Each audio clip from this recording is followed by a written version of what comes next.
Mortal Kombat has evolved from cool games to low budget movies. Then we had better games. Then we still had low budget movies. Then we had awesome games again. Then we still had low budget movies. Then we had badass games. But movies haven't been so great. Welcome again to Cinema Court. It's been a while, and I just like to use this opportunity to thank everyone that has been supporting me and giving me the likes, giving me the thumbs up, sharing my videos. It's been great so far, and today we're going to be reviewing a movie that many of us have seen many times and we're already familiar with. It's Mortal Kombat. Pam pam pam pam pam pam pam pam pam pam. So let's start with the story. I think if you're familiar with Mortal Kombat, you know the basic storyline behind many of the characters. We have Liu Kang, we have Jax. He doesn't have his arms. He got his arms from fighting whatever. Then we have Sonya also in the military, Jax in the military, all those basic stuff. But with this new Mortal Kombat, they tried to do some kind of twist. I don't know the intentions. I think they were trying to make us feel more connected or something, but I felt it was very unnecessary to me. We already know there's some things that are already like set in stone, if I'm going to say, but then I guess they have the creative license. So what did they change? Usually we have Hanzo, who is Scorpion, fights Sub-Zero, but Sub-Zero kills his wife and his child or children, however you want to put it, and then he dies, goes to hell, comes back as Scorpion. Scorpion now is throwing his get over here shit. You know what it is, and breathing out fire, doing all sorts of Scorpion kind of things. But what they did this time is to say that one of his children didn't die during the fight, and Zeus, not Zeus, what's his name? Raiden, I don't know why I said Zeus. Raiden, takes the child and keeps the child, or whatever. The new guy that you guys saw in the trailer, Cole, is supposedly a descendant of Hanzo Asashi. I hope I got that right. Is he Asashi? But it's Hanzo, it's Scorpion, and supposed to be powerful. So that was the twist, basically, which I felt like if they really just scrapped that guy from the whole movie, it wouldn't have really made much of a difference. But then I think they just wanted to, what's different about the other Mortal Kombat? This time we have Cole. And what is his power? I don't even want to talk about that guy. Just do so that I don't say a lot of things, but don't expect much from him because his power is so not fascinating. I think I'll just put it that way. It's kind of basic. I mean, we have Kung Lao, has his blade hat. We have Jax, iron arms. We just love them that way. We have Sonya, really skillful and shoot stuff. I'm not going to say his powers, but I wasn't so fascinated with his powers and the guy himself. It just felt so unnecessary to me. But on a very general level, I think I wasn't expecting much from the storyline. We already know what the storyline is all about. It's Mortal Kombat. Some guys are chosen and they have to fight to defend Earthrealm. So pretty much that's what happened. But this time, it's Shang Tsung or Shao Kahn.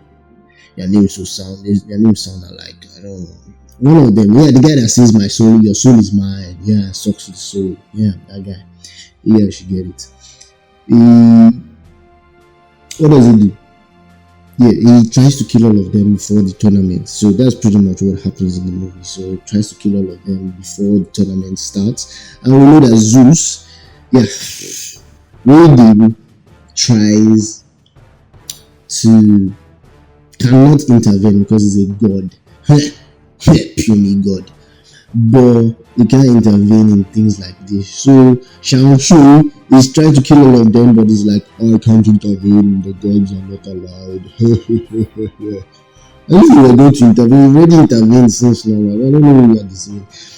But it's not supposed to intervene, so Raiden doesn't really fight. It's just there for show. But the storyline was average, basic, normal. So that's just it for the storyline for me. So the next thing I'm going to do is character representation. At first, I didn't want to do this, but I realized that they tried to make it look like the game as much as possible. So a lot of the costumes that were used were those that were used in the game and more recent games, and there was this representation of how these characters were in the games that really made me feel very happy with it. I could see Scorpion in this new hooded Scorpion look, not those old people-like clothes that they used to wear in the previous movies. So it looked very authentic.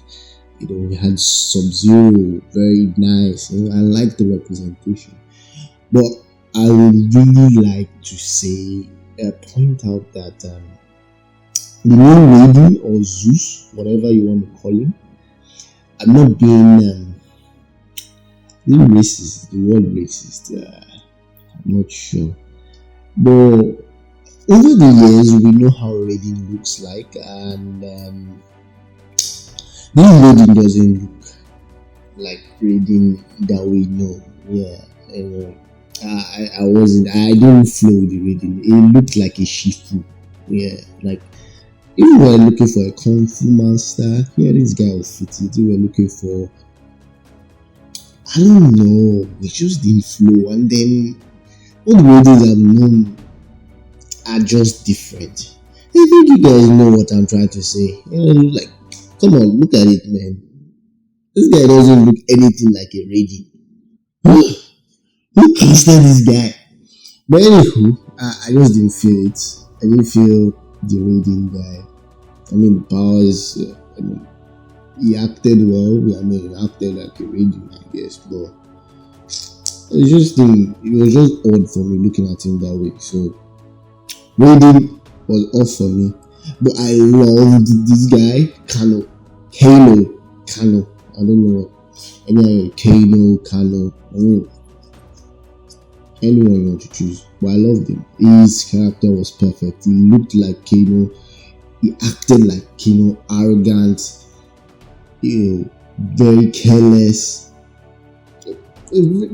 just perfect, funny, and I feel like that's the way Kano would have been if he was a character in like a movie. Because in the game we can't really know the character of each of these characters.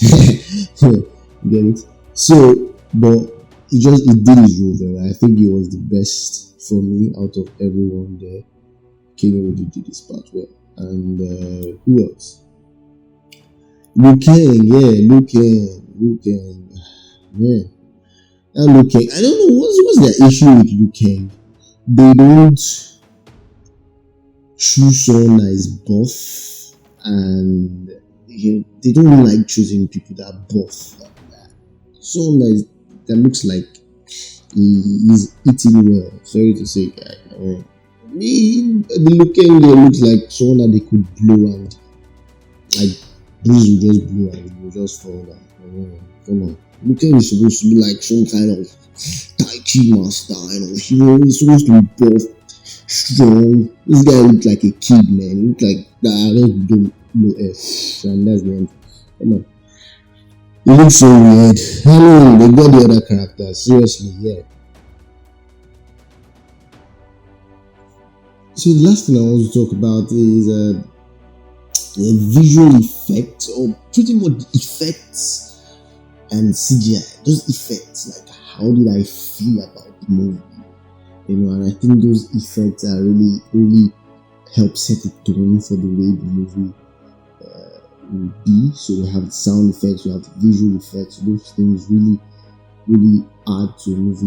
You remove sound from a movie, you won't enjoy it as much as you have the sound. I think those things are very important. So we had fight scenes that were really awesome, really, really awesome. But I didn't feel that intensity, and I think it was because of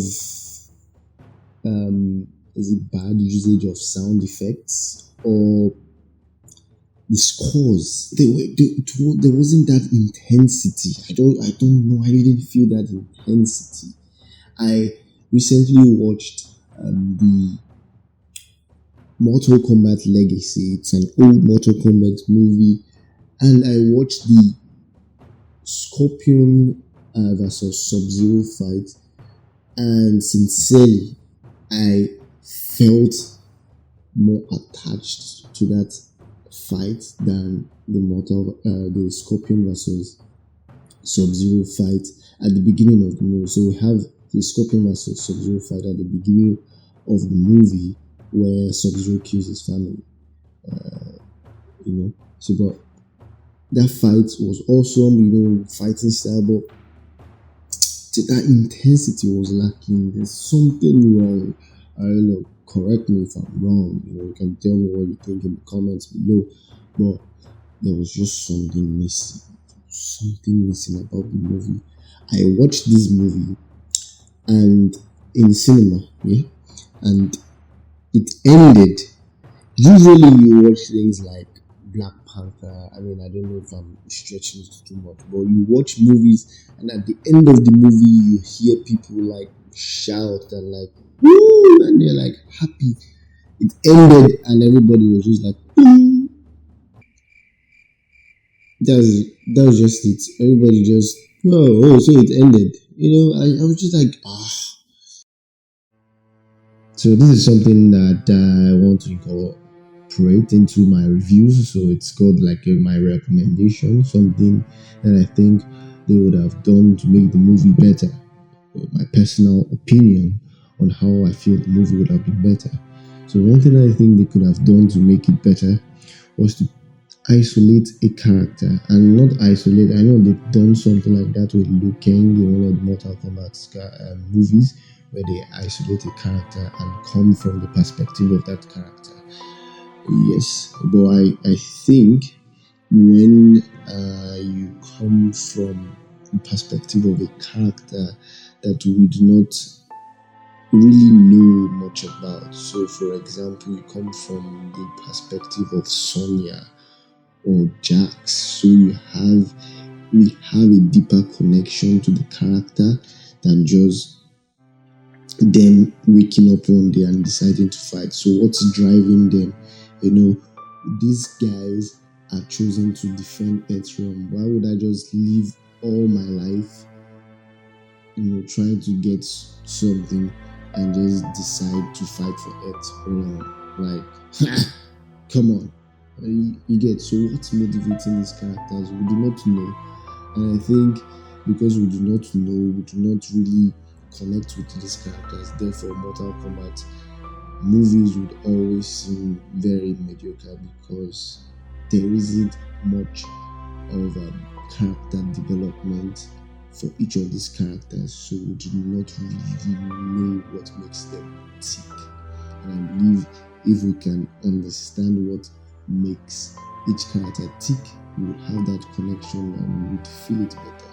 So even if we're going to do a movie, I think that's the best approach. But if they are hearing me out there, a series would be better for Mortal Kombat. We have so many characters in Mortal Kombat. Choking everything into one movie is like sabotage, which is what happened to Justice League. Almost something like what happened to Justice League. They just brought all their characters and choked them into one movie. I think there has to be some kind of build up. You could even take each character and do a story, a backstory of Mortal Kombat Sonya's Chronicle or something before they even chose her. Yet then they come together. It's awesome. I don't know who are the people that are really thinking about all these things. You do a character, or you do a story for each character or three characters. Just look at, man. I think I'm talking too much. But guys, thanks for watching. I think that's it for me. People have always been telling me, so should I watch it? Should I not watch it? Yeah, that's left to you to decide. Yeah, that's the essence of the review, so that you understand how the movie is, and then you decide if you should watch it or not watch it.